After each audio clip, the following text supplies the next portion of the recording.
We are live here from Valley High School as the Valley Tigers bounce back after a day against Dowling yesterday where they lost a couple of games. They'll take on the second-ranked team in the state, the Ankeny Hawks, coming in at 5-3. Valley comes in at 3-4 as the Tigers take the field. My name is Emery Songer, alongside our entire crew here from the Central Iowa Sports Network. Devin Taylor running the show. Reese Webb out on camera work. This doubleheader on a Wednesday, regularly scheduled. Yesterday, Valley had to make up a pair of games against the 7th-ranked Dowling Maroons. Lost both of them. Ankeny did get a day off yesterday on the 22nd. On Monday, they played Southeast Polk for a pair of games. But Southeast Polk, another very good team in Central Iowa, picked up a couple of wins, 8-1 and 7-6. So what will the Hawks have? What will Valley have? We have two teams here looking to try to bounce themselves back off of a pair of losses. As we near the top of the 5 o'clock hour, it is about 78 degrees, just shy of 80. The sun bearing down, and you feel certainly 80 degrees, but this is going to be the nicest, most temperate day the rest of the week.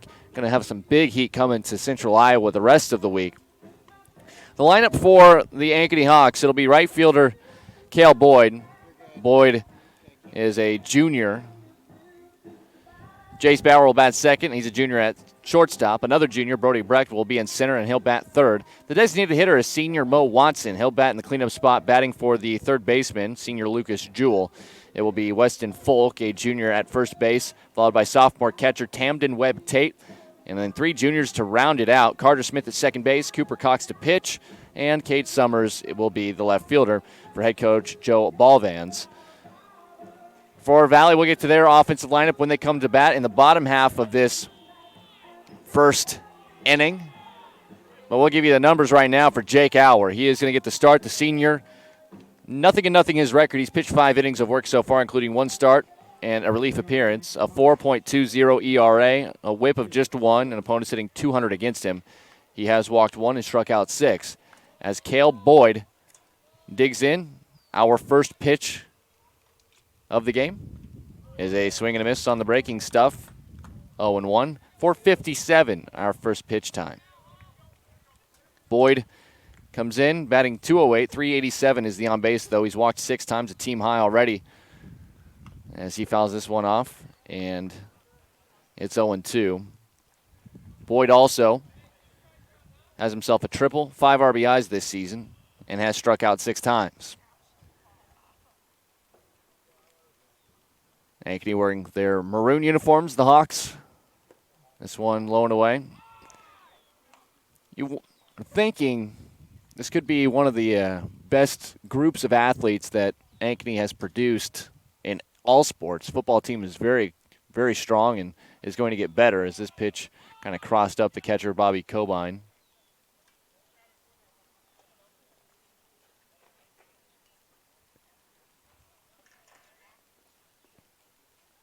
As have to get a Valley player to come and retrieve the ball whenever Valley's in the field.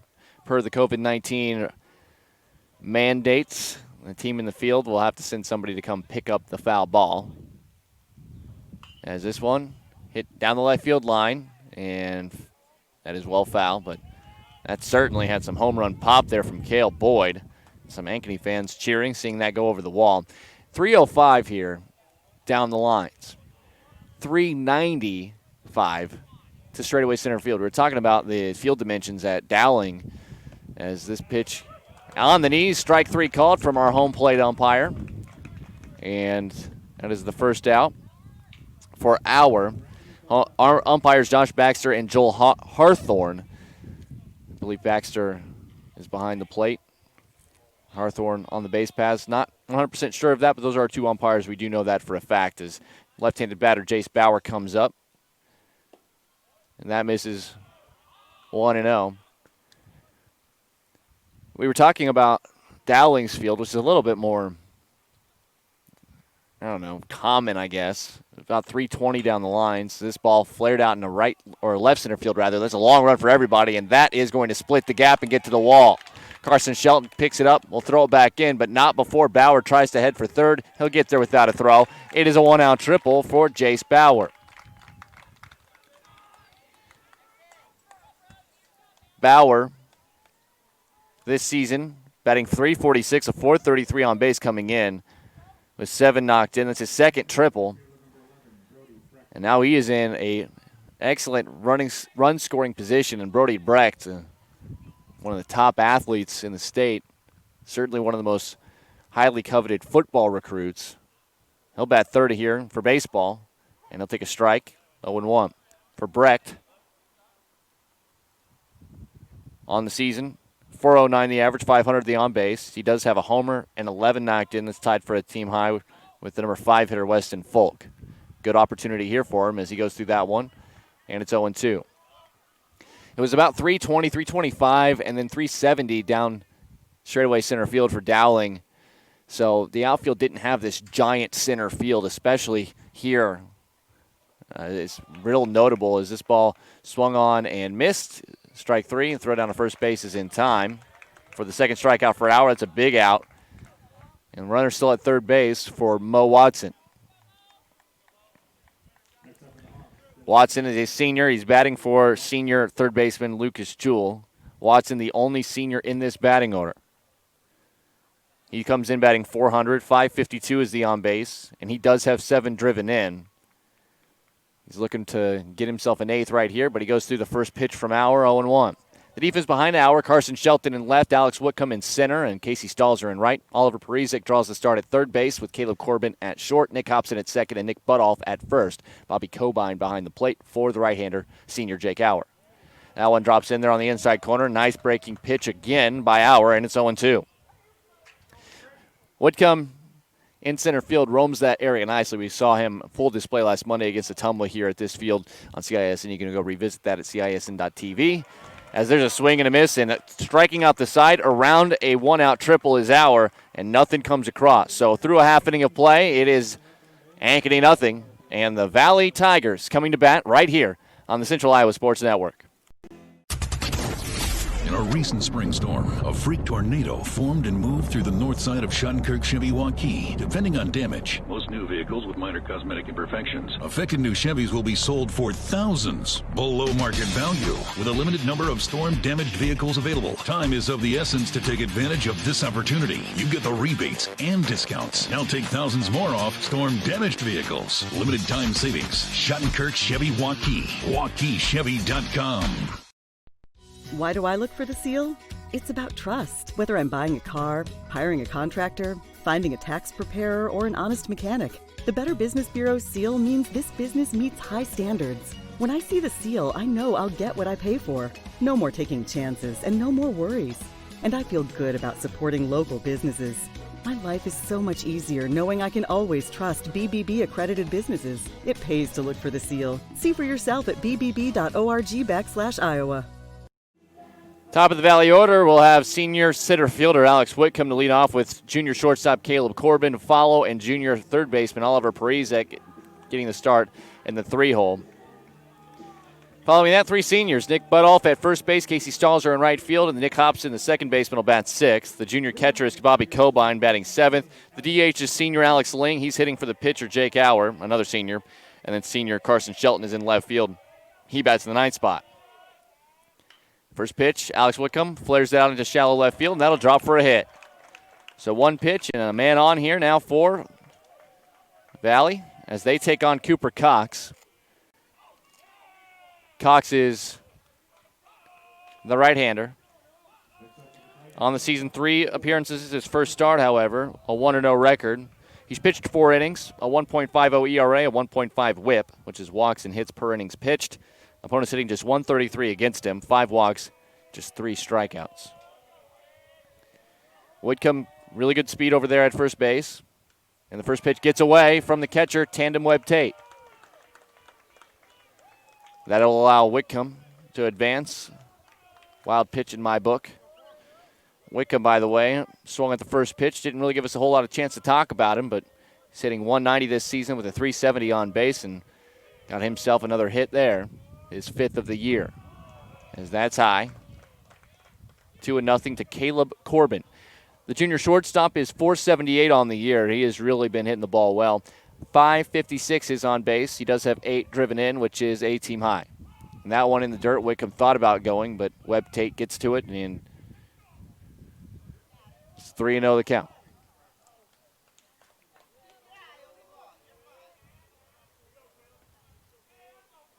Umpire says 2-1. Out of the stretch here is Cox. That's up high. And 3-1 the count. Corbin, you can see just a little bit from up here, he does grip up a little bit and choke up on the bat. That's really conducive to make contact as he hits this one out of play right side.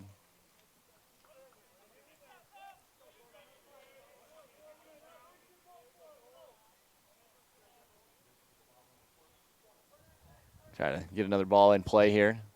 Ankeny has to throw one in play, and they do so. We mentioned it's almost 80 degrees here, a little bit of a wind. It's getting to around 8 to 10 miles per hour. It's basically blowing from right to left. Anything hit into left field might have a little bit of carry, but for the most part, wind's not going to be much help trying to get a ball high and over a fence. As Tamden Webb Tate is able to squeeze that one that was high, well high. Easy take for Corbin from Cooper Cox, and that's the first walk issued, and that'll bring up Oliver Parizek. Parizek is 2 for 13 on the season.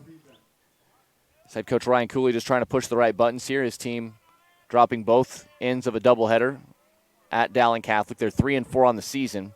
One half of their doubleheader against Des Moines Lincoln last Friday was rained out. They are making that up on the 14th of July as Parizek lays down a beautiful bunt. Picked up, Cox throws to first. It's way over the head of the second baseman Carter Smith covering. Everybody's going to take another big turn and on his way home and scoring again as throw goes to first. As Corbin goes all the way from first to score.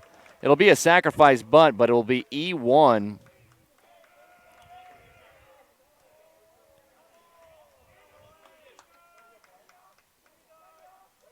For the 2 runs to score. And no RBIs. And now Nick Butoff with still nobody out. And a runner on third and quick 2-0 score. We mentioned Ankeny. They're ranked number 2 according to the preseason coaches poll, Iowa High School Baseball Coaches Association. They have not updated that preseason poll at least yet. They're usually a every 2 weeks poll. But the preseason poll had Ankeny number 2. A lot of high hopes for this squad. They are 5 and 3 so far this season. As that pitch misses, and Cox is trying to find the ears on her here and get some strikes over. The right-hander stares at Parizek at third base, and then Butoff watches ball 3. Butoff on the year. .333 his average, but a .565 on base. 8 walks already, and he is on the precipice of maybe getting a 9th. There's a strike.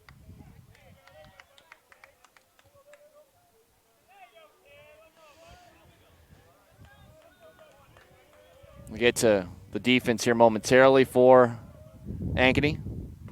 That pitch, a strike, and it's 3-2.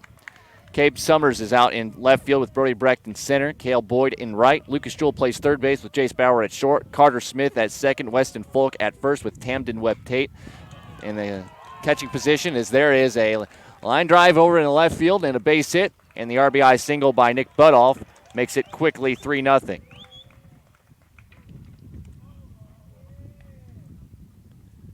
This is exactly what Valley needed. They scored just 2 runs in both games combined against Dowling yesterday. Valley certainly would have liked a stronger showing there, but came ready to play here against a very good Ankeny squad.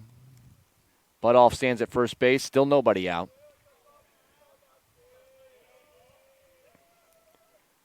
Showing bunt, popping this one up in foul ground. No way for anybody to field it off the bat of Casey Stalzer. Stalzer, 176 the average, but again, a 391 on base and a good job of reaching. He's walked 3 times, but he's also been hit by 3 pitches. Ankeny's schedule on Monday at Southeast Polk dropped a pair of games, but have swept Marshalltown and swept Des Moines Hoover and split against Ottumwa last week. As Cox, that's up high, 1-1. For Valley, we talked about that doubleheader against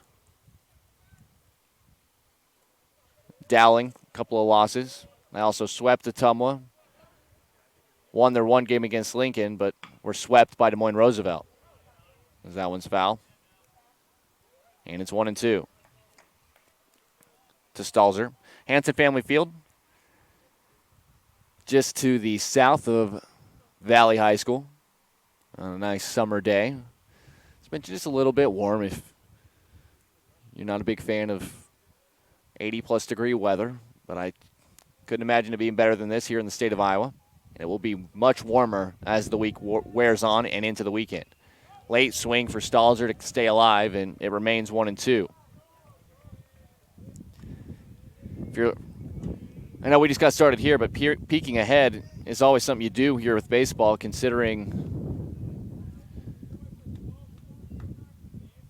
that the pitch count rule in effect. I always want to know what kind of availability you might have for certain players. As the runner goes, that pitch outside, throw from Tandem Webb. And there it is. Tandem Webb Tate comes up with a big gun and erases Butoff. Butoff, while he doesn't appear to be one of the more fleet-of-foot runners, real big and stocky, he was 2 for 2 in steals before getting caught stealing right there for the first out of the inning. So now it's 2-2, and Stalzer hits a ball out in the right field for a base hit. Valley fairly aggressive on the base paths. They're not like Dowling. Dowling is what I would consider ultra aggressive, almost to an extreme level. Always trying to take the extra base, always trying to steal, and they have pretty much 9 players in the batting order that can do that. As Nick Hobson will bat. Hobson, 500 on the season, 4 for 8. All 4 hits are singles. An on base of 600. With Stalzer the runner on at first base. Big gap out in right center field if he's able to find it. That just misses high. 1-0. Cale Boyd playing Hobson a little bit more toward the line than straight up. And Brecht, the left fielder, is shading a little bit toward left center field. So that power alley is there if he can find it. That catches the inside corner, and it's 1-1. Hobson, the 6th batter of the inning. 3 have scored. A single, a walk, an error, and then an RBI single. Stalzer followed that with a single of his own after the caught stealing. Tandem Webb Tate. Big arm behind home plate. Ankeny, a good fielding team, as this one drops just low. Late run down to second. They're going to get him again. Tandem Webb Tate. Stalzer, very late decision to try to run down to second. I think maybe he saw Webb Tate maybe fumble that for a moment, but it was not really all that close to play out there at second base. So a couple of quick caught stealings. And Valley running themselves out of potentially what could have been a gigantic inning. 2 outs, nobody on for Hobson. Is that one up and in? And it's 3-1.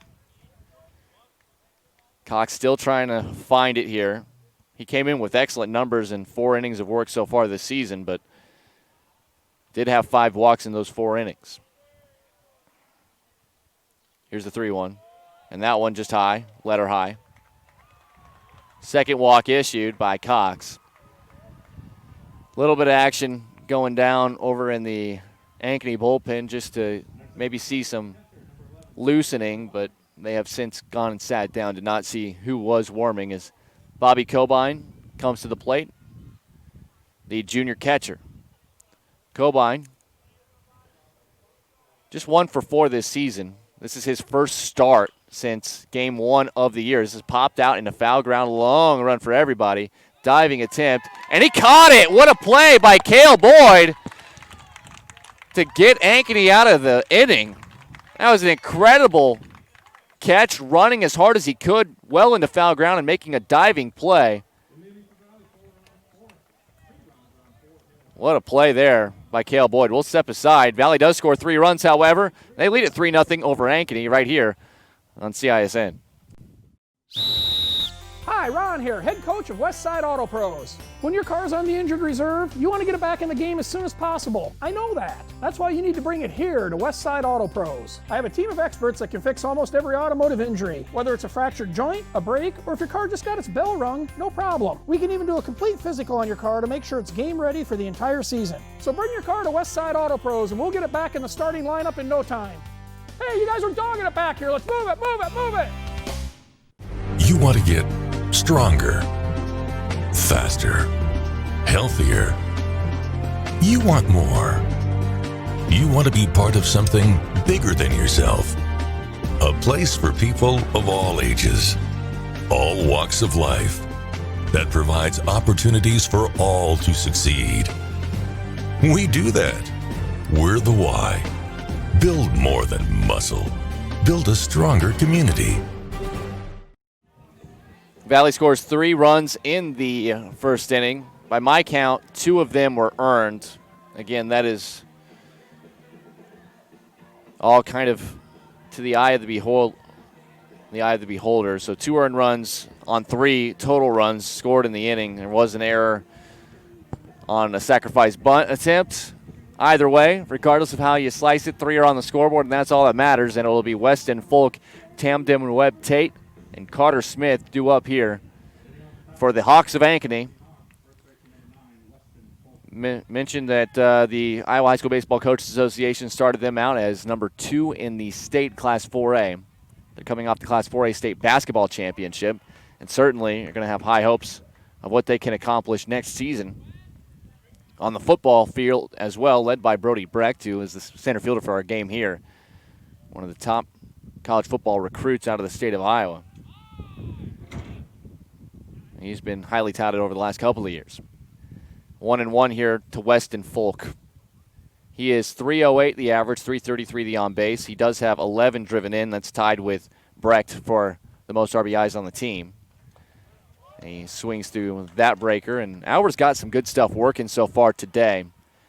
3 strikeouts, and he only needed 13 pitches to get that done in the first inning. This ball, high fly ball, deep right field, backing up, off the top of the fence by Folk. Folk, he's on the way to second base, and he will pull up there with the leadoff double. That just missed getting out. It is a little shallower down the lines and in right and left field than you typically see. I think 325 to 330 is probably a little big, but 310, 315 certainly is about what you would see. 305 on the short end of it. But that just missed getting out on the right field side. Hit 3/4 of the way up the wall. So Folk is at second with nobody out, and Webb Tate takes a ball. 1-0. Webb Tate is just a sophomore. We saw his big arm a couple of times last half inning. Batting .292 with a .414 on-base percentage. He does have a home run, one of 2 home runs for Ankeny this season. And he lines this one into right field. That's a base hit. Being held at third base is Folk, and Webb Tate gets himself a base hit. Going the other way, went with the pitch. And we're going to have a courtesy runner for him. That's Colin Riggs. So Riggs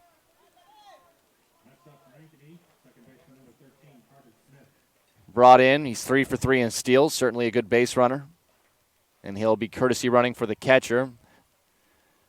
As long as the catcher and pitcher are in their respective spots in the order, same guy can continue to run for them on the base paths. That's what the courtesy runner rule is, with unlimited re-entries.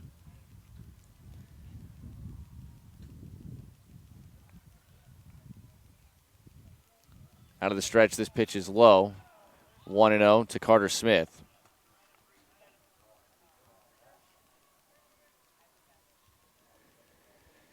One ball, no strikes. Smith, right-handed batter. Another quick look over at first to Riggs. Nothing doing. Smith, .522 is his average. He is 12 for 23 this season. That is a large number. A couple of doubles, a triple, 9 runs driven in. He chops this one. This is going to be to second base. A tag will be applied. Quick throw to first will not be in time. A run will score, and it will be a fielder's choice. So Smith does not get a hit, but he does get an RBI. It'll go 4 unassisted as Riggs is erased on the base pass. For the first out, scoring from third is Weston Folk. So now 3-1 our score. And the pitcher, Cooper Cox, will come up. Cox a 350 average. 381 is his on base, and he's got 4 runs driven in. Smith 5 for 5 in steals, so he also can run the bases as a check swing. And that misses low, maybe a little bit away, 1-0. We're talking about Breck. Breck has committed to the University of Iowa, did so at the beginning of May with the intent to play both football and baseball.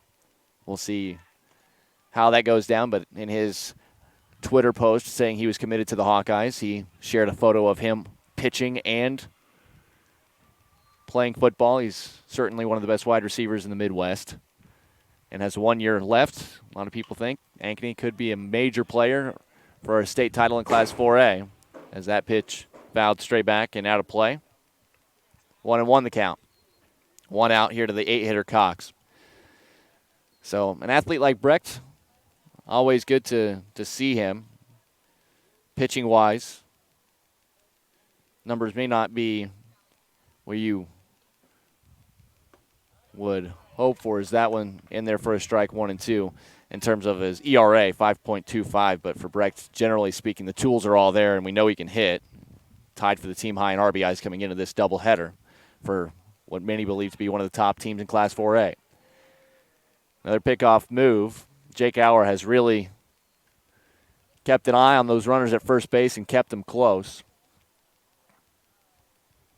Ankeny came in 26 for 30 in steals on the season as there's another look over.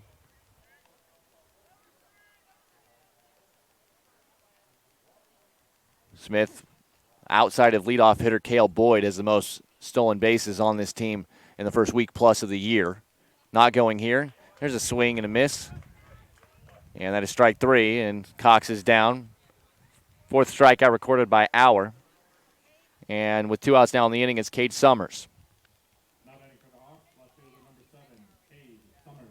263 his average at the plate. 364 is his on base. He does have 3 runs driven in as there's another quick look over at first base. Auer is not going to allow the Ankeny runners to get any extra leads, any big secondary leads as that misses outside. 1-0. One already in here for Ankeny in the top of the second. This front end of a doubleheader here at the Hanson Family Field at Valley High School. There's a big hook, catches the outside part of the plate, 1-1 the count. Valley, home of 6 state championships in baseball, as there's another pickoff throw by Auer. 4 of them came in succession in the mid-2000s, 03, 04, 05, 06. They have that out there on their scoreboard. A lot of state championships. As the runner does go, this is hit high in the air into right field. Coming on is Casey Stalzer. He's there. He's got the ball, and that'll retire the side. But a couple of hits and a run scores for Ankeny in the top of the second. We'll head to the bottom of the second. Still 3-1 Valley over Ankeny here on CISN. We might not always know what the day will bring, but some things are certain. The sun will rise, and your lights will go on. That's because at MidAmerican Energy, we're obsessively, relentlessly committed to providing you energy when and where you need it, to connecting with you and keeping our communities safe and strong. Because the most important thing we put our energy into is you. We're obsessively, relentlessly at your service. Here's to everyone who believes in competition and good sportsmanship, who knows it's not about the trophies or the medals, but rather the lessons learned. For those who understand, it's not whether you win or lose, just that you give your best. So go ahead, lace them up, take the field, have fun, and play. For the experience, for the memories, for the love of the game. Shields. Ankeny going to be trying to get themselves through an inning defensively.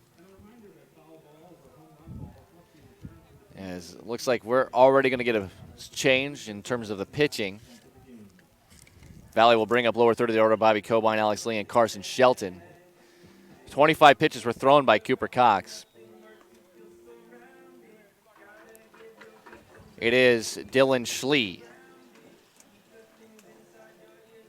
So Schlee, after Cox struggled to get through the first inning, and Valley ended up helping him a little bit with a couple of caught stealings, as Tamden Webb Tape gunned out a couple of would-be base stealers to help get Ankeny out of the inning. But Dylan Schlee, a sophomore, we'll get to his numbers momentarily, as the first pitch hit hard out in the right field, but Cale Boyd is there for the first out. One pitch, one out, as Bobby Cobine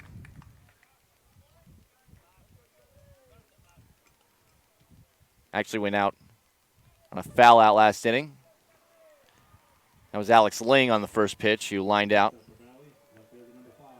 to right field. And now Carson Shelton takes a strike, 0-1. Shelton, the number 9 hitter, comes in with a 182 batting average, but a 357 on base. He does have a couple of runs batted in. There's a big swing and a miss, and it's quickly 0-2. Dylan Schlee, sophomore, has pitched just 2 innings this year in 1 outing, with 3.50 the ERA, a 2.0 whip. Opponents hitting 400 against him, but looking strong so far. The first couple of batters he's seen here, that's foul tipped. For Cooper Cox, just the 1 inning of work. He allowed 3 hits, 3 runs, 2 by my count were of the earned variety. He walked 2, did not strike out anyone. 25 pitches, 13 balls, and 12 strikes. Is that one fouled off? We'll do the 0-2 yet again. I did not see any adjustments made in the field. Just seems like it was a quick 1-for-1 swap. So although Cox hit for himself, Schlee would technically slide into the 8th spot in the batting order unless a re-entry was used. As that one's in the dirt. 1-2 here to Shelton. On the way. Breaking ball, a little high. Valley wearing the black uniforms here, as you can see, for our first game, and probably the second. We did see Valley switch uniforms between games against Dowling yesterday. Is this a ground ball over to short, fielded by Jace Bauer. His throw to first, right on the money for the out. Quickly 2 away. And that'll bring up the leadoff man, Alex Whitcomb. Do have to want to revisit Bobby Cobine, who flared a ball on the first pitch he saw in the bottom of the bottom of the first inning. An excellent dive by Cale Boyd, the right fielder. There's a foul tip by Whitcomb. Had to run a long, long way, and then laid out and made an incredible catch down the right field line. About as good as you'll see from an outfielder in terms of tracking it down. Yes, it wasn't in fair territory, but it was important to get out of the inning as this ball hit hard in the right center field. That is a long run, and the ball is caught by Brody Breck. Talk about the athlete that he is in both baseball and football, and right there he shows off the wheels, ranging into the gap and robbing Alex Whitcomb of extra bases, much like Whitcomb does in center to many visitors here to Hanson Family Field. Through 2 innings, it's Valley 3, Ankeny 1, right here on the Central Iowa Sports Network. Central Bank, proud to be a long-standing Iowa tradition. Founded in 1887 in Storm Lake, we've grown over the years from that one location to a bank serving Northwest and Central Iowa, employing more than 200 people in the region. Being here and being from here, it makes Central Bankers unique in the banking world. Decisions are made here. Investments of our time and resources are made here.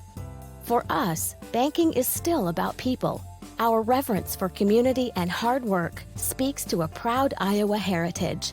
Our passion for small business to bold new directions forward for our bank and the Iowans we serve. Thank you for your support of Central Bank. Let's keep it going. Let's plan together. Let's execute for Iowa's small business, agricultural, and individual banking customers. Central Bank is ready to make it happen. Member FDIC.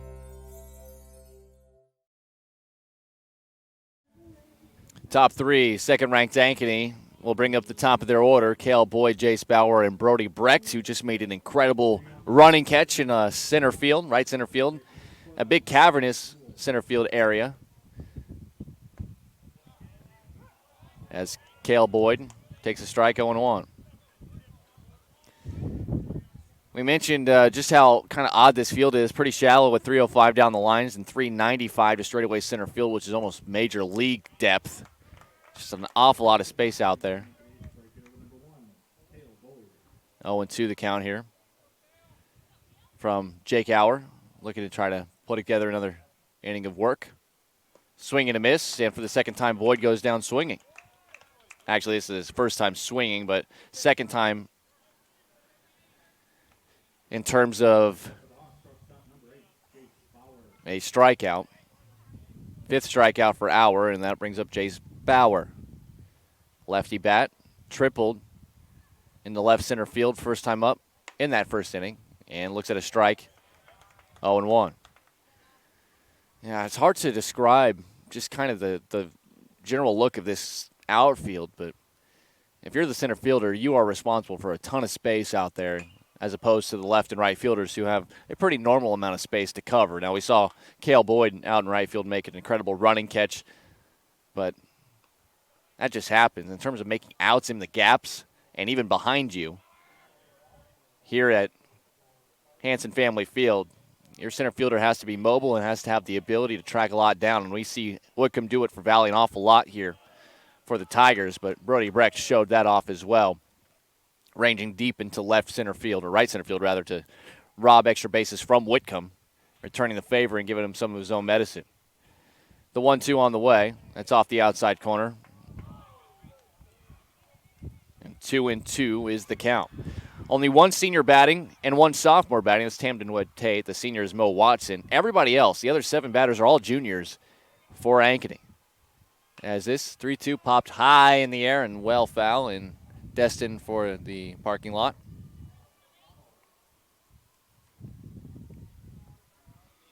Auer gets new baseball. 3-1 is our score. Valley scoring all 3 of their runs in the bottom of the first inning. Ankeny plated 1 in the top of the second. We are here in the top of the third. And Bauer, a 2-2 count to him with 1 out, nobody on. Curveball, strike 3 call. 6th K for Auer. If he can keep giving you this is exactly what you want. Now, Valley, when you think about starting a man, you're not really thinking about trying to have him available in a couple of days. So we can forget about Auer realistically being available for the Ankeny Centennial doubleheader. But he would be available all the way up to the 110-pitch limit to play Monday next week against Southeast Polk. There's a called strike, lower part of the zone to Brody Brecht. Rangy outfielder. Also do some pitching. Incredible wide receiver. We'll keep touting him. If you missed the early portion of the broadcast, this is the guy. University of Iowa signee, his senior year next year. As this one off the end of the bat gets past Auer. Charging on it as the second baseman hops into first. In time, bang, bang. Close play at first. But it will be a 4-3 ground out. 1-2-3 go the Hawks here in the third. We head to the bottom half of the inning. 3-1 Tigers over the Hawks right here on CISN. In a recent spring storm, a freak tornado formed and moved through the north side of Shunkirk Chevy Waukee. Depending on damage, most new vehicles with minor cosmetic imperfections. Affected new Chevys will be sold for thousands below market value, with a limited number of storm-damaged vehicles available. Time is of the essence to take advantage of this opportunity. You get the rebates and discounts. Now take thousands more off storm-damaged vehicles. Limited time savings. Shunkirk Chevy Waukee. WaukeeChevy.com. Why do I look for the seal? It's about trust. Whether I'm buying a car, hiring a contractor, finding a tax preparer, or an honest mechanic, the Better Business Bureau's seal means this business meets high standards. When I see the seal, I know I'll get what I pay for. No more taking chances and no more worries. And I feel good about supporting local businesses. My life is so much easier knowing I can always trust BBB accredited businesses. It pays to look for the seal. See for yourself at bbb.org/Iowa. The Tigers of Valley send Caleb Corbin, Oliver Parizek, and Nick Butoff to the mound. Goes Dylan Schlee. Second inning of work for Schlee.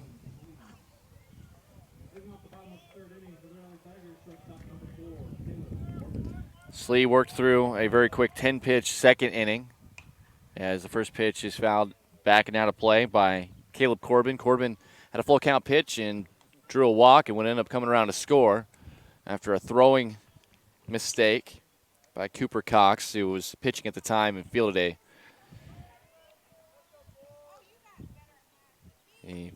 a bunt attempt by Oliver Parizek, the three-hitter, and ended up throwing it down the right field line, which allowed a couple of runs to score. Quickly 0-2 here to Corbin.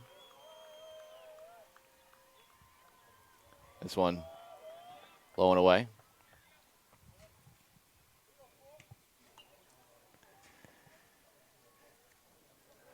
A little bit of cloud cover, as mentioned. It probably feels a little upwards of 80 degrees, but pretty solid for a summer day here in central Iowa. As this one on the ground over to second. Carter Smith up with it, over to first in time for the out. And that'll bring up Parizek. No official at bat. Laid down a beautiful sacrifice bunt right in front of the plate. It was fielded by Cooper Cox, who was the pitcher at the time. And his throw was well high of Carter Smith, who was trying to cover. His second baseman was covering at first. And by the time it was all said and done, 2 runners had scored, and Parizek found himself at third base. He would eventually score in the inning as well. 0-1 after that little chopper foul to the third base side. Schlee winds and delivers that ball on a line over the head of the shortstop Bauer and into left center field. Cutting off is Sommers. He's going to try to get it into second base. Quick throw, tag applied, and he's out. Excellent throw by Sommers out there in left field. And a good tag made by Smith. The second baseman covering, found where Parizek was, but that's a great job by Kate Sommers, who charged, picked it up, made an accurate throw. Parizek having a talk with first base coach before he heads back to the dugout. Got aggressive. It'll go as a single in the book, but he goes down 7-4 at second base. And that is the triumvirate, as there's a called strike at the knees, 0-1. An excellent diving play by Cale Boyden, right? Brody Brecht ranging well into right center field to make an excellent catch. And then here in the third, the left fielder, Cade Sommers, showing off the cannon arm. As it's 0-2 here from Schlee to Nick Butoff, who had an RBI single in the left field first time up in the first.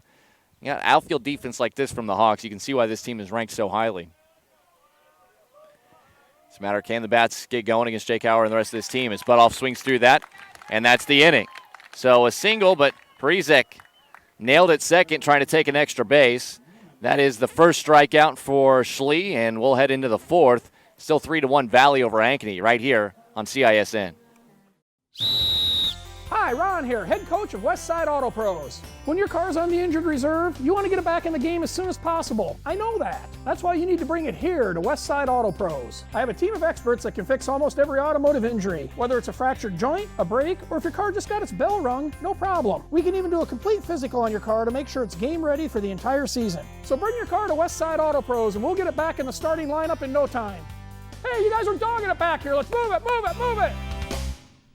You want to get stronger, faster, healthier. You want more. You want to be part of something bigger than yourself. A place for people of all ages, all walks of life, that provides opportunities for all to succeed. We do that. We're the why. Build more than muscle. Build a stronger community. Middle third of the order for the Hawks of Ankeny.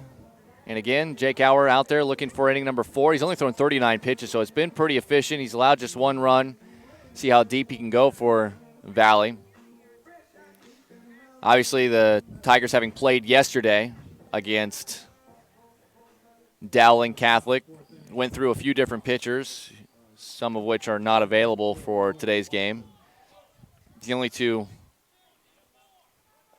that pitched, there are a few that that are available that pitched yesterday, but I'm sure as long as Auer's going the way he's going, head coach Ryan Cooley and the rest of the Valley staff are going to be interested in keeping him out there.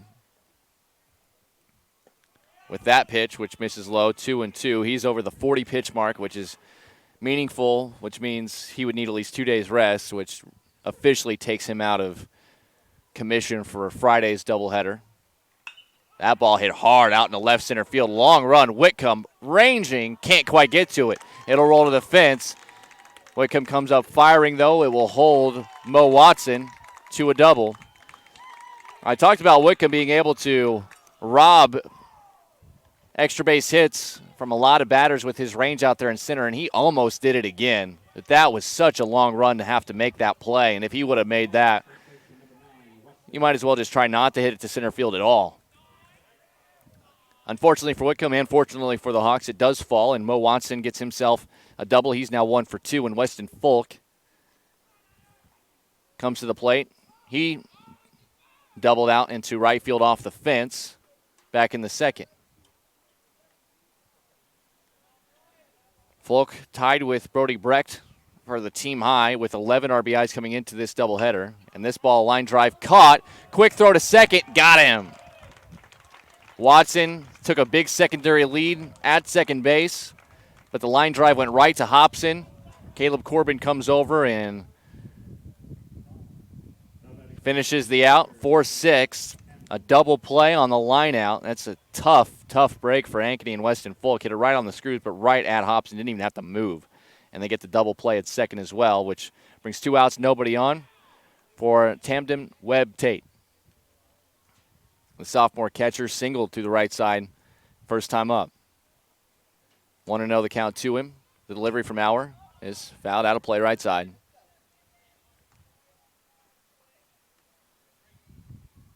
1-1 the count. A little bit of action over in that Valley bullpen. Trying to see who it is, and we'll let you know if and when we do find out. The 1-1 count to Webb Tate. That one chopped just in front of the plate and trickles foul left side. And it's 1-2 the count. Webb Tate, the only underclassman that we're seeing in the order for the second-ranked Hawks. I will share a tidbit that I did see in the pregame warm-ups. Ankeny was hitting pop-ups to the catchers to try to make plays. Hit one toward the first base side. That was such a long run for a catcher. He made a sliding grab like it was nothing in the warm-ups. I know it didn't count for anything as that one fouled off to the right side. I know it didn't count for anything, but to see a catcher shed a mask and run and make a pop-up catch like that, certainly notable to me. A player that athletic and have some range even behind the plate. As the 1-2 on the way from Auer, and that ball hit in the air, right field. Stalzer will stand there, make the catch, and that'll retire the side. Leadoff double by Mo Watson, but he's erased on a double play. We're halfway home here in game number 1. It's Valley 3, second-ranked Ankeny 1, right here on CISN. We might not always know what the day will bring, but some things are certain. The sun will rise, and your lights will go on.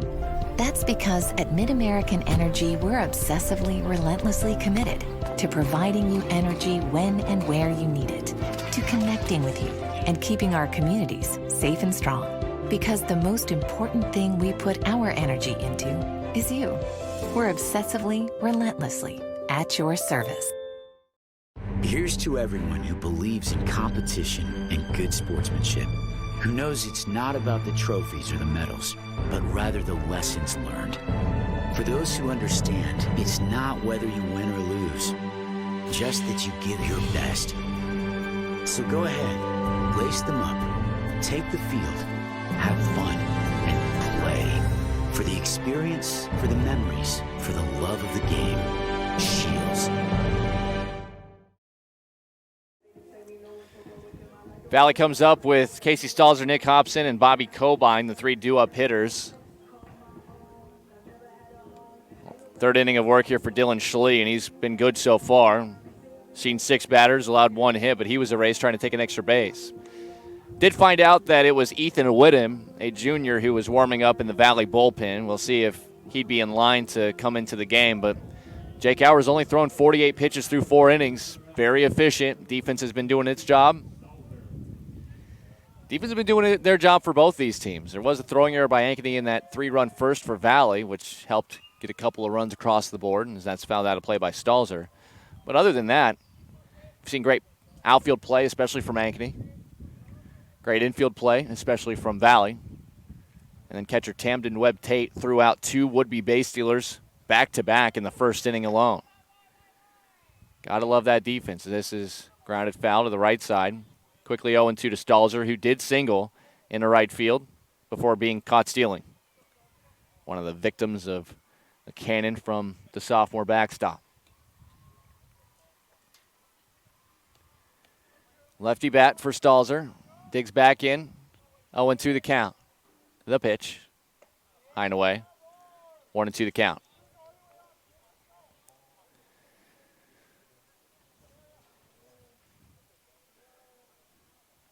Schlee winds and delivers. That ball flared out into left. Maybe taking 2 steps in was Cade Summers, but it was hit right at him. And that's out number 1. Nick Hobson due up next. He drew a walk. That's against Cooper Cox, the starter, back in the first inning. Hobson, not a guy who starts every game. Kind of a utility man, plays second base, also pitches. We see him a lot as a runner as well when he's not starting, as a courtesy runner for pitchers and catchers. And he hits that ball out in the left field, and he continues to hit the ball well. I was just getting ready to say, for a guy that does not draw starts with regularity, he's now batting over 500 with an on-base over 600. And, yes, it's a smaller sample size, but that's over a week and a half. That is over probably 4 or 5 days' worth of playing that he has those numbers. So, and you got to keep an eye on him over that first base. He is 2 for 3 in steals this season, and he's got a decent lead right now. Schlee kicks out of the stretch, fires. First pitch a strike to Bobby Cobine. Cobine saw 1 pitch against Cooper Cox in that first inning and popped it foul down the right field line. And then Cale Boyd, from where he's standing now out there in right field, sprinted, I would guess, probably 35, 40 yards. A quick pickoff move, nothing doing by Hobson. Sprinting 30 to 40 yards in a shallow right field in foul territory and absolutely laid out the last possible moment and picked that ball clean off the grass for an incredible diving catch to get Ankeny out of the inning. The 0-1, fouled straight back, and it's 0-2. Got to give credit here to Schlee. He is throwing strikes. He's thrown 26 pitches so far by my count. 4 of them have been balls. It's one strong ratio. You're going to get outs as long as you're throwing strikes, and especially if they're not of the meatball variety right down the plate. Runner at first, 1 out. Schlee again takes a peek over his shoulder. Wants to make sure that Hobson not going to get a big jump on him. Not going anywhere. Cobine fouls this straight back and out of play. Just a few clouds out there, but the sun getting behind one of them now, and you can just feel the difference in temperature, probably about 6 to 8 degrees from when the sun is out on your skin and when it is hiding behind one of those clouds. That's setting up, honestly, very exciting for that sun to go down. Our second game, especially second half of our second game when we're in the darkness, it is going to feel great out here. Doesn't feel bad, though, for a summer day. No complaints here. We're out here watching baseball at the Hanson Family Field at Valley High School. Bobby Cobine now with a 1-2 count, 1 out, and Hobson the runner at first. That lead shortened up a little bit after all the repeated throws to first base. And this ball hit high, deep into the air. A long run for Boyd. Back in front of the track, makes the catch, and we'll get it back to the infield. Real sure-handed out there in right field is Cale Boyd. I mean, they're all – Summers has gunned out a man, made some catches. Brody Brecht ranging deep into the gaps. We know how good of an athlete he is. And Cale Boyd, you just don't worry. When a ball hit out there to these guys, they have shown their ability to prevent extra base hits with their ability to field and squeeze outs when they have the opportunity. Alex Ling is up. He lined out right at Cale Boyd on the first pitch he saw against Dylan Schlee back in the second, and he takes a strike 0-1.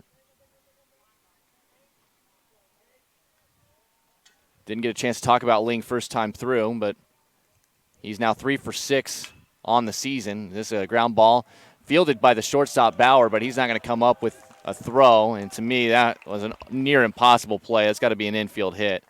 Good job just to keep it on the infield, to keep the runners at first and second, but for him to have to come back up and throw an accurate ball with Ling with solid speed running down the first base line, it's an infield hit for me at high school level every single time. Whenever you throw a dive into the mix, it is pretty much a no-brainer. So with runners on first and second, Carson Shelton, the 9-hitter, is up. He grounded to short in the second inning, first time up, and that pitch high, 1-0. Valley would love to get a little bit of breathing room here. Ankeny cycling through, second time through the order, but once we get to that third time through, which should be coming up in a couple of innings, it always gets tricky, no matter how good your pitcher is going, and Auer is going well, as it's 2-0 here to Shelton. Haven't seen anybody warming up for Dowling recently, and Ethan Woodham, who was throwing last half inning for Valley, he has since sat down, and we haven't seen him throwing for a while either. I'd imagine he does feel warm and would be available if need be at any point. 2-0. Strike on the outside edge of the outside corner, and it's 2-1.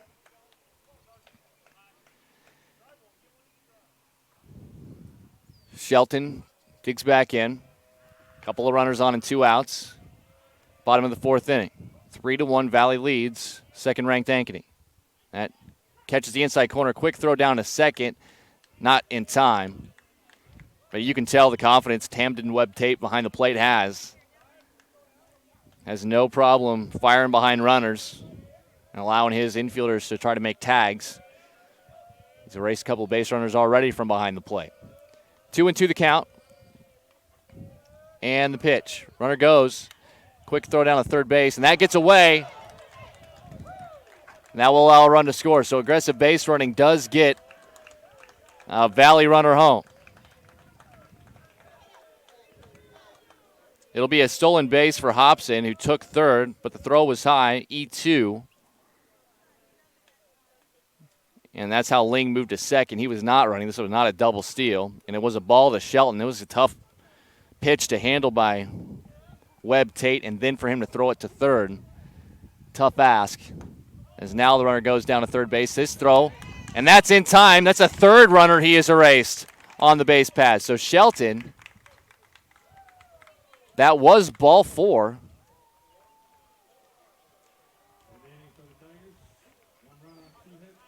So I believe it will be, we're going to have to figure that out, because I think Shelton would have been at first base, and it goes down in the book as a walk, but we'll see. I believe it'll be Whitcomb to bat next inning for the Tigers. But they do scratch across the run, and we'll head to the 5th. Valley over Ankeny 4-1 here on Central Iowa Sports Network. Central Bank, proud to be a long-standing Iowa tradition. Founded in 1887 in Storm Lake, we've grown over the years from that one location to a bank serving Northwest and Central Iowa, employing more than 200 people in the region. Being here and being from here, it makes Central Bankers unique in the banking world. Decisions are made here. Investments of our time and resources are made here. For us, banking is still about people. Our reverence for community and hard work speaks to a proud Iowa heritage. Our passion for small business to bold new directions forward for our bank and the Iowans we serve. Thank you for your support of Central Bank. Let's keep it going. Let's plan together. Let's execute for Iowa's small business, agricultural, and individual banking customers. Central Bank is ready to make it happen. Member FDIC. Top 5. Ankeny sends up Carter Smith. I believe you're going to see Dylan Schlee unless Cooper Cox re-enters. And then Cade Summers is the first pitch, a chopper over to third. And it's bobbled by Parizek. You could see he knew it was getting to him slowly. This grass kind of scrubbed off a lot of that speed on the ground ball. And Parizek just could not squeeze it as he was kind of trying to prepare himself to fire a ball over to first base, but that will go, in my book, E5. In a recent spring storm, a freak tornado. And Dylan Schlee will bat here as a quick pickoff throw, not in time. We mentioned Carter Smith did reach after an RBI fielder's choice, first time up. And when he was on first base, we let you know, he's 5 for 5 in stolen base attempts this season. Schlee, it'll be a swing called by the home plate umpire, and it's 0-1 the count. Cooper Cox was the starting pitcher, and he did bat once, struck out swinging against Jake Auer. Auer trying to get through a fifth inning here. But he's been very efficient. He's only thrown 50 pitches so far in this game. And we are here in the fifth inning. And they have no need for him until Monday next week. So he could do all the way up to 110 pitches, according to the rule book, if they want him to. Schlee hits this one on a line. Whitcomb is there, though, out in center, and he'll just fake a throw back to chase Smith back to first base. So 1 out. Schlee, by the way, came in with no official at-bats on the season, so that's the first time he's come to the plate. But he hit it pretty well off the barrel of the metal. Cade Summers, the left fielder, bats now. He's in the 9 slot. He's 0 for 1. Flew out to right field in the second. Smith, the runner at first, just a normal lead. Auer's pitch just misses low, 1-0.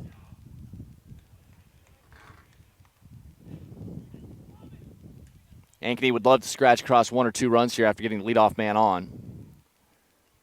Down 4-1. Auer out of the stretch.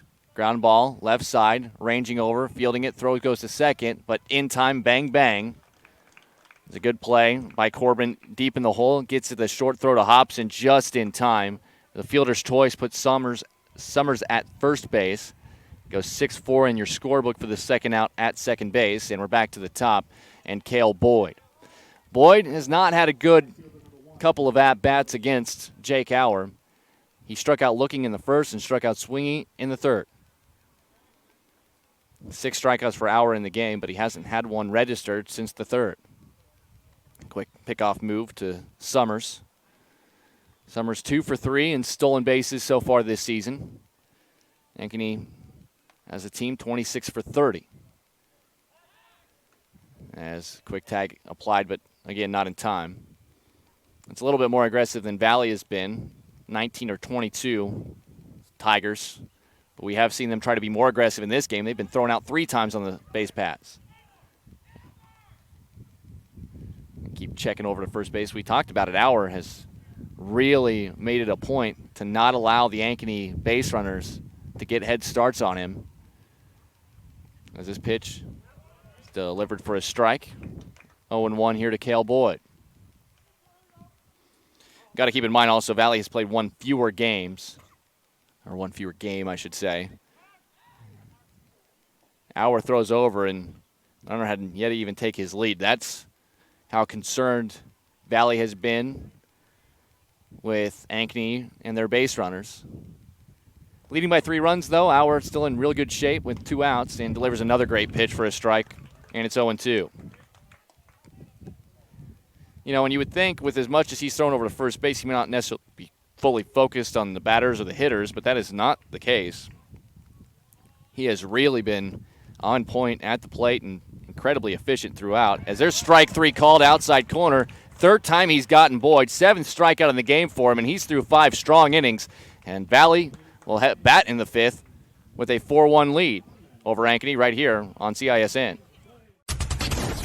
In a recent spring storm, a freak tornado formed and moved through the north side of Shunkirk, Chevy Waukee. Depending on damage, most new vehicles with minor cosmetic imperfections. Affected new Chevys will be sold for thousands below market value, with a limited number of storm-damaged vehicles available. Time is of the essence to take advantage of this opportunity. You get the rebates and discounts. Now take thousands more off storm-damaged vehicles. Limited time savings. Shunkirk Chevy Waukee. WaukeeChevy.com. Why do I look for the seal? It's about trust. Whether I'm buying a car, hiring a contractor, finding a tax preparer, or an honest mechanic, the Better Business Bureau seal means this business meets high standards. When I see the seal, I know I'll get what I pay for. No more taking chances and no more worries. And I feel good about supporting local businesses. My life is so much easier knowing I can always trust BBB accredited businesses. It pays to look for the seal. See for yourself at bbb.org/Iowa. Dylan Schlee has been throwing well, and he's going to get another opportunity to continue that up, as it will be the top of the order. Alex Whitcomb. Carson Shelton did end up drawing a walk, but he didn't even get a chance to trot down to first base by the time Alex Ling was thrown out, caught stealing. 3 base runners erased via caught stealing by Tamden Webb-Tate behind the plate. And Whitcomb pops the first pitch up. This is playable in foul ground. It'll be the shortstop, Jace Bauer, ranging over and making the catch for the out. That shortstop a lot of times has a better angle on that than the third baseman, who is kind of looking straight up and having to go more straight backwards than he is at an angle, which when that ball is that high, it is good to have that kind of side view of it. That's why you see the shortstop a lot of times when they can get over there, they'll take charge. As Caleb Corbin takes the ball, 1-0. Corbin 0 for 1. He drew a walk and scored a run back in the first and then grounded to second in the third. He's been one of the hottest hitters in Class 4A so far this season. It looks at a strike here, 1-1. Dylan Schlee came in, as mentioned, just one game appearance for 2 innings. His appearance lasted for 2 innings. As this ball, a line drive, diving attempt by the second baseman Smith, but will not be able to keep it on the infield, and it'll be a 1-out hit for Corbin. And that'll bring up Oliver Parizek, who is 1 for 1.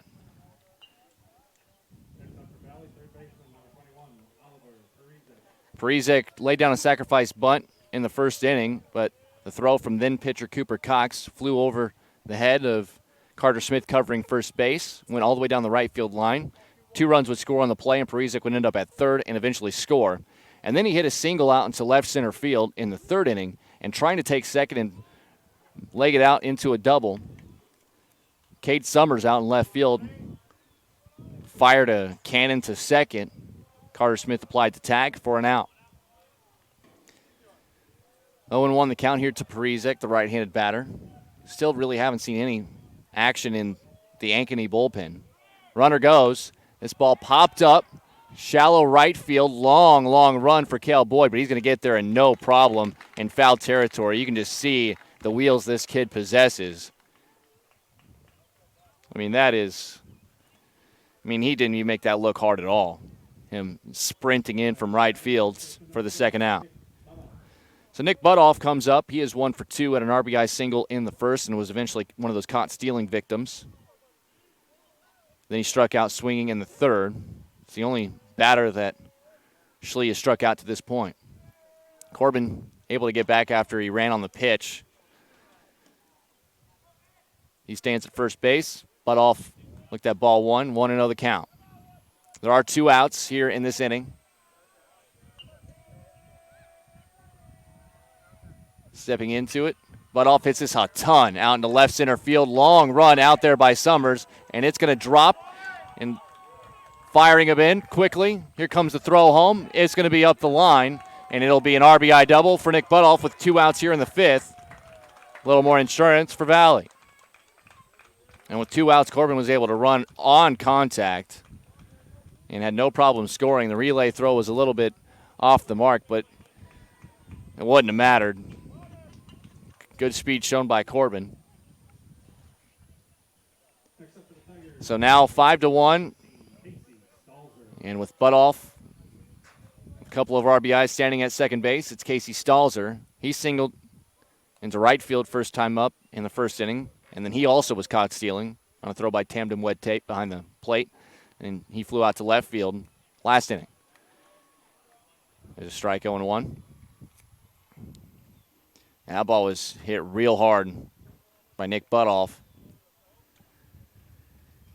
Just a little too hard for either of those outfielders, Summers or Brecht, to track it down. That's off the outside corner to the lefty. 1-1. Efficiency has been key for both Schlee in relief. He came on it starting in the second inning. Cooper Cox, the starter, just pitched the first inning. And then Jake Hour's only thrown 56 pitches through 5 innings of work and just allowed 1 run. As there's the ball, 2-1. For Schlee, though, inning's getting a little bit longer here. This is his 4th inning of work. And he's nearing the 50-pitch mark at this moment, but he's 1 out away from getting out of this 5th inning. Runner at second. Schlee paying attention to him and then just steps off. Nobody covering, though, and that's all Butoff wants to do is just get in his head a little bit, let him know that, hey, I'm here. I'm not afraid to maybe take a base as time is called.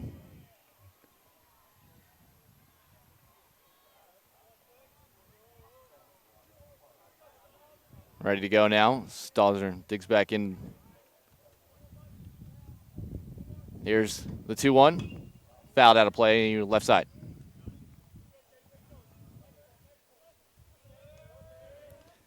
Got a good game brewing here, although Valley does have a 5-1 lead. Both teams putting the ball in play. Both defenses been strong. Just a couple of throwing errors by Ankeny has helped Valley build the lead with a couple of unearned runs. This 2-2 from Dylan Schlee on the way. Ooh, and that just misses high. That's close. And that makes the count full. 3 balls, 2 strikes with 2 away in the inning, and Butoff the runner at second base. Stalzer chokes up a finger width or two, I should say, on his bat. He puts that one down the first base line. It's a fair ball. Butoff around third. He'll score. Stalzer thinks about going to second. Instead, will come back to first. It'll be an RBI single. And a couple of big clutch RBI hits with 2 outs here in this 5th inning. Have Valley up to a 6-1 lead. Butoff and Stalzer doing the RBI thing that they are there to do in the middle of this Tiger order. And now Nick Hobson, who's 1 for 1, will come to the plate. He drew a walk in the first and then singled and scored a run in the 4th. Also had a stolen base. Still 2 outs. Stalzer the runner at first. That's a strike on the outside corner, 0-1. Still 6 offensive outs to work with for Ankeny. Assuming the Tigers don't continue this rally and start knocking on run rule territory. Still a long way to go for that. There's a nice breaking ball in there for a strike, and it's 0-2.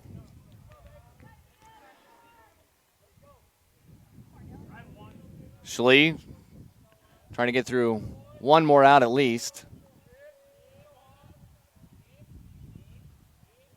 A little bit of action. Some soft toss happening in the bullpen for Ankeny, but they won't be needed this inning as Hobson swings and misses for strike 3, second K for Dylan Schlee. But 2 more runs score, a couple of clutch 2-out RBI hits from Nick Butoff and Casey Stalzer. And after 5 innings, it's 6-1 Valley over Ankeny here on the Central Iowa Sports Network. Hi, Ron here, head coach of Westside Auto Pros. When your car's on the injured reserve, you want to get it back in the game as soon as possible. I know that. That's why you need to bring it here to Westside Auto Pros. I have a team of experts that can fix almost every automotive injury. Whether it's a fractured joint, a brake, or if your car just got its bell rung, no problem. We can even do a complete physical on your car to make sure it's game ready for the entire season. So bring your car to Westside Auto Pros and we'll get it back in the starting lineup in no time. Hey, you guys are dogging it back here. Let's move it, move it, move it. You want to get stronger, faster, healthier. You want more. You want to be part of something bigger than yourself. A place for people of all ages, all walks of life, that provides opportunities for all to succeed. We do that. We're the why. Build more than muscle. Build a stronger community. Valley defensively now protecting a 5-run lead. It's 6-1. Jake Hour going for inning number 6 for him. The starting pitcher has thrown just 56 pitches, has been incredibly efficient. He is not going to be limited pitch count-wise based on availability. But as long as he's getting outs, this might be his game all the way down to the very end. We'll, of course, see. We have seen Ethan Whittem at various points throwing in the Valley bullpen, but Auer hasn't really ever gotten to too much trouble in which he's been needed. He did give up 1 run in the second inning, but that's been all. But the first pitch here, number 2 hitter Jace Bauer lines a single out in left field. Now it is worth noting, third time through the order, the batting averages for the opposition really go up quite a bit.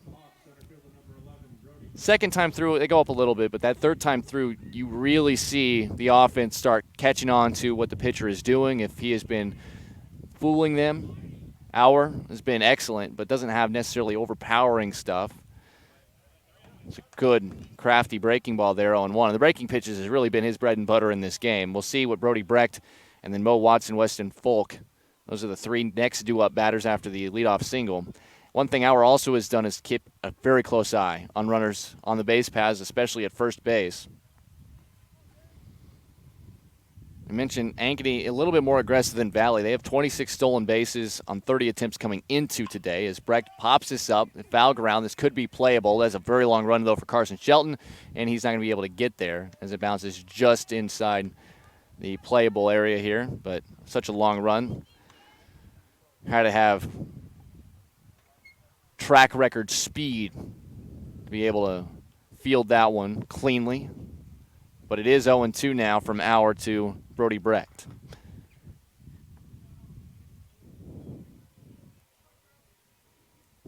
If you think about it, with 8 games played, Ankeny averaging just over 3 stolen bases per game successfully. And Auer just does not want to give them a free pass. To head to second, Bobby Cobine. You mentioned spent about a week out with a leg injury, but getting his first start since opening night. And game 1 of that first doubleheader against Ottumwa, as this is fouled straight back. Still 0-2 to Brecht here.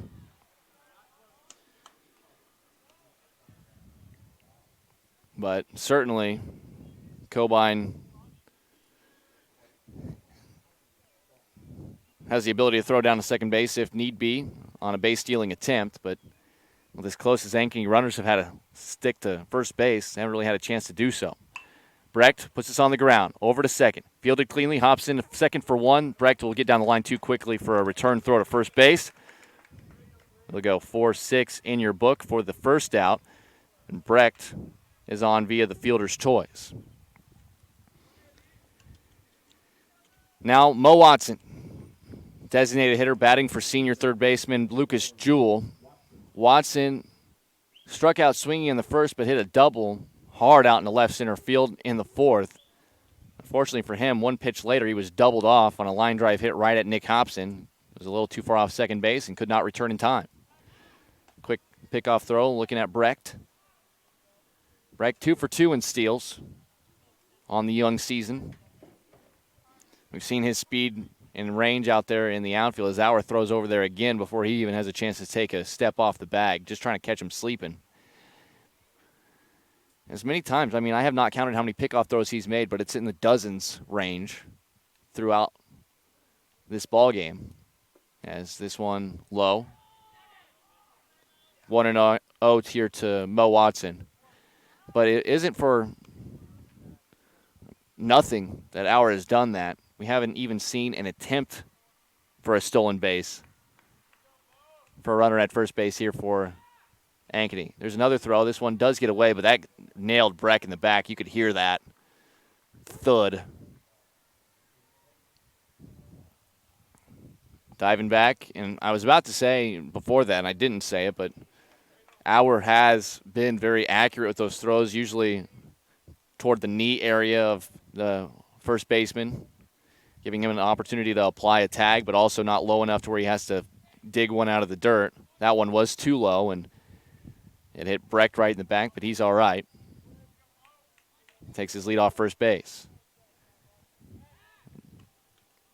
Again, a throw over.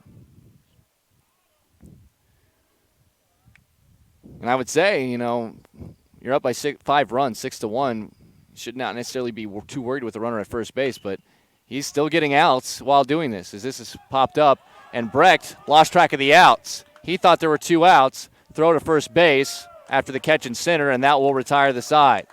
Brecht forgot how many outs there were and was running on contact, thinking there were 2 away. He'll end up being doubled off. He was all halfway to third base, It goes fly out to center for the second out, and then 8-3 for out number 3. We'll head to the bottom of the 6th. A little bit more action for Valley offensively as they look to build up more, but they lead 6-1 over Ankeny right here on CISN. We might not always know what the day will bring, but some things are certain. The sun will rise, and your lights will go on. That's because at MidAmerican Energy, we're obsessively, relentlessly committed to providing you energy when and where you need it, to connecting with you and keeping our communities safe and strong. Because the most important thing we put our energy into is you. We're obsessively, relentlessly at your service. Here's to everyone who believes in competition and good sportsmanship, who knows it's not about the trophies or the medals, but rather the lessons learned. For those who understand, it's not whether you win or lose, just that you give your best. So go ahead, lace them up, take the field, have fun, and play. For the experience, for the memories, for the love of the game. Shields. Bobby Cobine, Alex Ling, Carson Shelton. Those are the 3 scheduled hitters for Valley here. And it is Dylan Schley still out there. He's going to be given this 6th inning. He's thrown 53 pitches to this point. Would not be available on Friday against Waukee, even if they needed him. So Monday would be the next doubleheader as Cobine lines this one just foul down the left field line.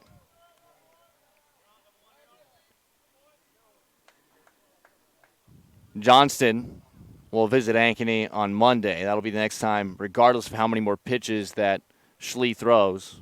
He'll be available, so it makes sense just to – he's pitched well enough. He has given up 3 runs. 2 of them have been earned.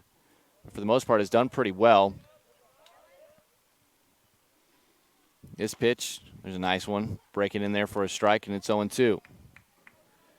No balls, 2 strikes, no outs, nobody on for Bobby Cobine, the junior catcher, who is 0 for 2. He's gone out to right field a couple of times, including an amazing diving catch and foul ground by Cale Boyd, the right fielder. That is knocked, fielded cleanly by the third baseman, Lucas Jewell. And time! Holy cow! Lucas Jewell at third base showing off the range to his left. Diving, fielding it cleanly, getting back to his feet, and firing a strike to first base. Telling you, I know that there have been some misplays on both sides, and there are 3 errors on the board, 2 for Ankeny and 1 for Valley, but for the most part, the defense we've seen from both these teams, especially Ankeny out there, has been incredibly impressive. A strike here to Alex Ling, the DH. He is 1 for 2, flew out on a line to right field in the second, and an infield hit in the 4th. It's a ball, 1-1. So Lucas Jewell throwing his hat in the ring for notable defensive plays in this game. Always like to see that action at the hot corner. This one in the dirt.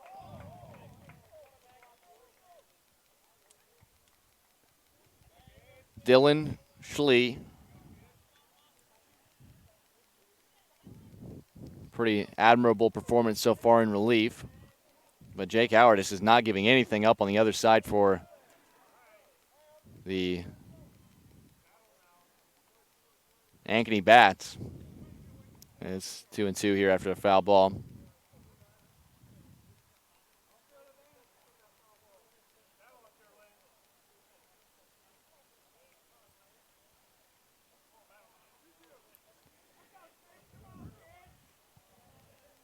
Two balls, 2 strikes, 1 out. That's off the fist. It'll be foul into the stands. We'll do it again.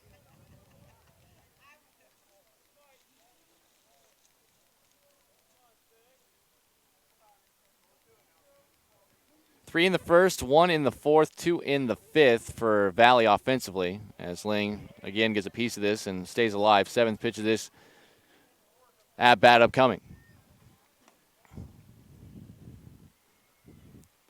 It looks like Brecht is so shallow in center field, but that has nothing to do with how shallow he is. It's just how deep that center field fence is. 395. It's just an optical illusion as this is fouled straight back as well, destined for the parking lot here at Hanson Family Field.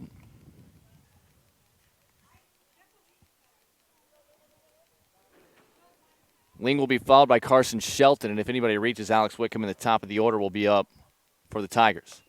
As that one well inside, but somehow Ling got his hands around on it and fouled it off.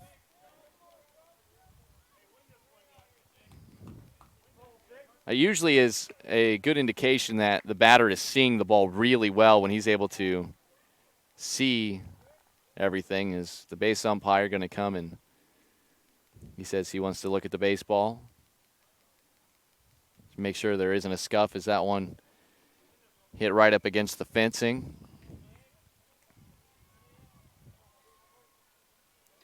The 2-2 on the way. Ling pops it high in the air, or left side. On shallow left field on the outfield grass, Jace Bauer, the shortstop, able to make the play, but a long at-bat. By my count, that was a 10-pitch encounter there between Ling and Schlee. So now pitcher Noah Least will come up and bat for Carson Shelton, who was 0 for 1 with a walk. His first pitch fouled off. Least, a senior. We have seen him get plenty of starts so far this season, but has only 7 at-bats registered via quick stats. 2 for 7, and both of the hits have been doubles. As there's a swing and a miss, and it's 0-2 to him. 2 outs, nobody on for the 9 slot in the Valley order. If you're looking ahead to the top of the 7th, as that's just a little bit outside the zone, will be a 1-2 count. It'll be Weston Folk, Tamden Webb Tate, and Carter Smith, the 3 due-up batters for Ankeny as they look to try to slice into what is a 5-run deficit in the top of the 7th. At least it is right now. Swing and a miss, and it will be 5 runs. Good for Dylan Schlee. Comes on, gives 5 good innings in relief, but Valley still leads at 6-1. Last chance for Ankeny coming up right here on CISN. Central Bank, proud to be a long-standing Iowa tradition. Founded in 1887 in Storm Lake, we've grown over the years from that one location to a bank serving northwest and central Iowa, employing more than 200 people in the region. Being here and being from here, it makes Central Bankers unique in the banking world. Decisions are made here. Investments of our time and resources are made here. For us, banking is still about people. Our reverence for community and hard work speaks to a proud Iowa heritage. Our passion for small business to bold new directions forward for our bank and the Iowans we serve. Thank you for your support of Central Bank. Let's keep it going. Let's plan together. Let's execute for Iowa's small business, agricultural, and individual banking customers. Central Bank is ready to make it happen. Member FDIC. It's been a good ball game. Valley does have a 6-1 lead. Good defense on both ends. Great pitching on both ends as well for the most part. Valley's taking advantage of just a couple of little rallies. One in the first inning, which was aided by a throwing error on a sacrifice bunt attempt. Allowed what could have been just a 1 or maybe 2-run inning into a 3-run inning, and then another run scored unearned in the 4th inning on a throwing error after a stolen base attempt. But Valley's bats have been a little bit hotter, and a lot of that has to do with the fact that Jake Auer, who is out here in the 7th inning to try to finish what he started, he's only thrown 63 pitches in 6 innings. He's paid a lot of attention to base runners, not letting them get extra leads over at first base, and it has paid off. Only run has scored against him, and that was back in that 2nd inning. But it's the man at the plate right now, Weston Folk, who scored the lone run of the game after he hit a leadoff double to start that 2nd inning. So he'd like to get on base and see what the opportunity is. Is that caught the outside edge, the outside corner, according to the home plate umpire. 1-1 the count. No outs, nobody on for Folk. This pitch is fouled out of play, and it is 1-2.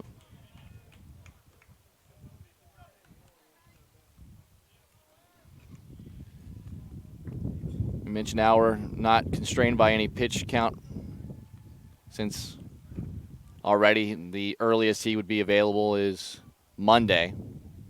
You can go until Valley doesn't want to go anymore. This popped foul again.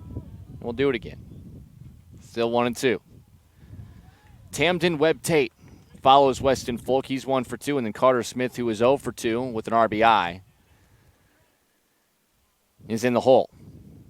And then we're getting to the lower portion of the order at that point. Certainly you're going to need to work it all the way back around to the top as Folk knocks it down. Knocking it down after falling over is Butoff, but able to get the out at first base. It's good stick-to-itiveness by Butoff after knocking it down on the chopper to his backhand side, and then good job by Auer covering first base exactly where he should be. It goes 3-1 in the book for the first out, and that's an important first out if you're a Valley supporter. And that'll bring up Tamden Webb Tate. The sophomore is 1 for 2, singled into right field in the second, and then flew out to right field in the fourth. First pitch in there for a strike. Auer fatigue doesn't appear to be a factor either, as he continues to rip off some fastballs and that breaker exactly where he wants. The 0-1. And that was maybe as wild a pitch as we've seen from him this entire game. By my count, that is just the 16th miss of the strike zone for Auer. And we're here in the 7th inning, and he's throwing now 70 pitches. Only 16 are balls. It's very impressive numbers from Jake Auer. The 1-1 on the way. And there's a strike. Another breaking ball, and it's 1-2. 1 out, nobody on for the sophomore backstop, Tamden Webb Tate. Auer winds and fires. Swing, and it gets through Cobine, but he's up with it over to first and finishes the strikeout at first base. That is strikeout number 8. And again, the breaking ball gets the job done for out number 2, and now Ankeny down to their last out of game 1. Carter Smith. Smith is 0 for 2, reached on a fielder's choice, but that was good enough for an RBI back in the second, and then he reached on a fielding error in the 5th. First pitch paints the inside corner, 0-1.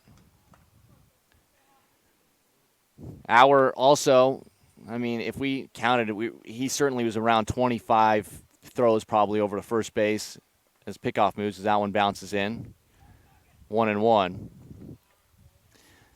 When you think about that, yeah, he's thrown a little bit more than the pitch count necessarily would indicate, but he has been incredibly accurate with his pickoff throws as well, outside of one throw that actually hit the base runner, which was Brody Brecht in the back last inning.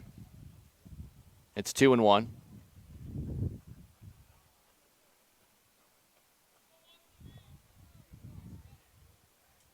Auer delivers his 2-1. And that's inside, 3-1. Control not been an issue. In terms of 3-ball counts, this is the first one of the game from Auer. That's fouled back, and now it's full. That's a stat for you. We're here 2 outs in the 7th inning, and this is the first batter that's seen 3 balls at all from Jake Auer. Carter Smith just trying to extend the game and allow the lower portion of the order to try to get a rally going. Here's the 3-2. Swing and a miss, strike 3. How about it from Jake Auer? A complete game, 9 strikeouts, and gets Valley a Game 1 victory over the second-ranked Ankeny Hawks. We'll step aside, take a break. We come back, we'll give you final numbers for our first game here at Hanson Family Field in West Des Moines, right here on CISN.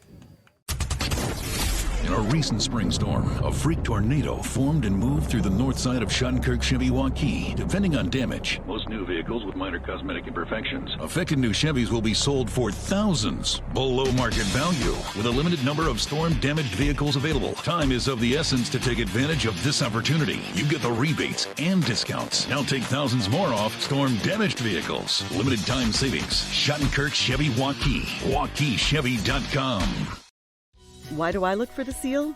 It's about trust. Whether I'm buying a car, hiring a contractor, finding a tax preparer, or an honest mechanic, the Better Business Bureau's seal means this business meets high standards. When I see the seal, I know I'll get what I pay for. No more taking chances and no more worries. And I feel good about supporting local businesses. My life is so much easier knowing I can always trust BBB accredited businesses. It pays to look for the seal. See for yourself at bbb.org/Iowa. Hi, Ron here, head coach of Westside Auto Pros. When your car's on the injured reserve, you want to get it back in the game as soon as possible. I know that. That's why you need to bring it here to Westside Auto Pros. I have a team of experts that can fix almost every automotive injury, whether it's a fractured joint, a brake, or if your car just got its bell rung, no problem. We can even do a complete physical on your car to make sure it's game ready for the entire season. So bring your car to Westside Auto Pros and we'll get it back in the starting lineup in no time. Hey, you guys are dogging it back here. Let's move it, move it, move it. You want to get stronger, faster, healthier. You want more. You want to be part of something bigger than yourself. A place for people of all ages, all walks of life, that provides opportunities for all to succeed. We do that. We're the why. Build more than muscle. Build a stronger community. We might not always know what the day will bring, but some things are certain. The sun will rise and your lights will go on. That's because at MidAmerican Energy, we're obsessively, relentlessly committed to providing you energy when and where you need it, to connecting with you and keeping our communities safe and strong. Because the most important thing we put our energy into is you. We're obsessively, relentlessly at your service. Here's to everyone who believes in competition and good sportsmanship, who knows it's not about the trophies or the medals, but rather the lessons learned. For those who understand, it's not whether you win or lose, just that you give your best. So go ahead, lace them up, take the field, have fun, and play. For the experience, for the memories, for the love of the game. Shields. Central Bank, proud to be a long-standing Iowa tradition. Founded in 1887 in Storm Lake, we've grown over the years from that one location to a bank serving Northwest and Central Iowa, employing more than 200 people in the region. Being here and being from here, it makes Central Bankers unique in the banking world. Decisions are made here. Investments of our time and resources are made here. For us, banking is still about people. Our reverence for community and hard work speaks to a proud Iowa heritage. Our passion for small business to bold new directions forward for our bank and the Iowans we serve. Thank you for your support of Central Bank. Let's keep it going. Let's plan together. Let's execute for Iowa's small business, agricultural, and individual banking customers. Central Bank is ready to make it happen. Member FDIC. Friday, we continue our doubleheader action throughout the baseball and softball season here on the Central Iowa Sports Network. Friday, 5 p.m. start time, Ankeny at Waukee. These Hawks going to be looking to take on the Warriors. And then Valley taking on Centennial as well. So a couple of Ankeny schools, a couple of schools from the west suburbs. You can see all of it on CISN.TV.